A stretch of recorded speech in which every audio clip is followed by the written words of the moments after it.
Once upon a time, in a meadow filled with flowers of every color imaginable, there lived a farmer who tended to his most precious crop, a field of clouds. You heard that right, clouds. These weren't your average white fluffy clouds that floated aimlessly across the sky. Oh no, they were rainbow-colored and just as sweet as candy. And they grew on the cloud farm like vegetables on an ordinary farm. Every morning the farmer would get up before sunrise and water the cloud seeds.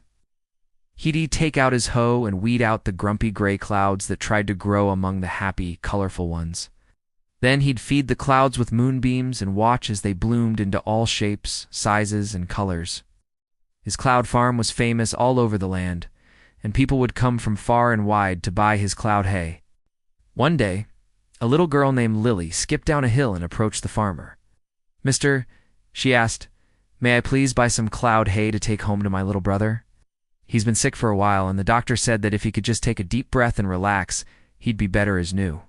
The farmer knew how important this request was, so he picked out a big, juicy-looking cloud, wrapped it in a blanket, and tied it up with a red bow. "Here you go, dearie," he said.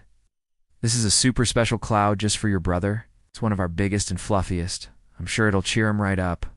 Lily thanked the farmer and ran all the way home. She climbed into bed with her brother and put the cloud next to him. At first, he didn't seem to react, but then a small smile appeared on his face. He took a deep breath and relaxed as the soft, cool cloud caressed his body. Soon he was fast asleep. Now this cloud wasn't just any ordinary cloud. It was a magic cloud, and its purpose was to make the boy feel better. But as the night went on, Lily noticed the cloud starting to shrink. By morning, it was completely gone. She felt sad that the magic was disappearing, but then she remembered what the farmer had told her. He said the clouds were happiest when they made other people happy. So even though the cloud had disappeared, its job was done, and that made Lily very happy. She got out of bed and skipped back down to the cloud farm.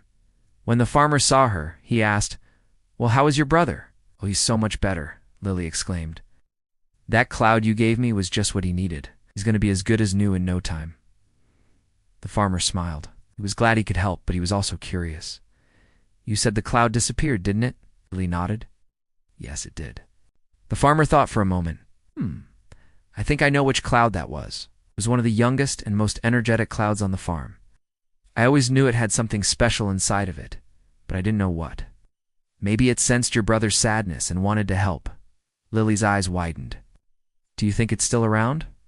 The farmer looked up at the sky. "I sure hope so. But if it is, it's probably hiding right now. That's what clouds do when they lose their shape. They hide until they can figure out what they want to be when they grow up."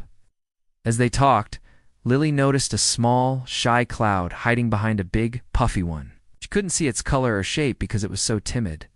Suddenly, the little cloud let out a loud burp and turned into a beautiful rainbow. Lily gasped. It was the most amazing thing she'd ever seen. The tiny cloud beamed with joy. It was so happy to finally have a chance to shine. The farmer put his arm around Lily's shoulder. "See, dearie," he said, "even when the clouds disappear, their purpose doesn't have to end. Sometimes they just need a little encouragement to find their way back."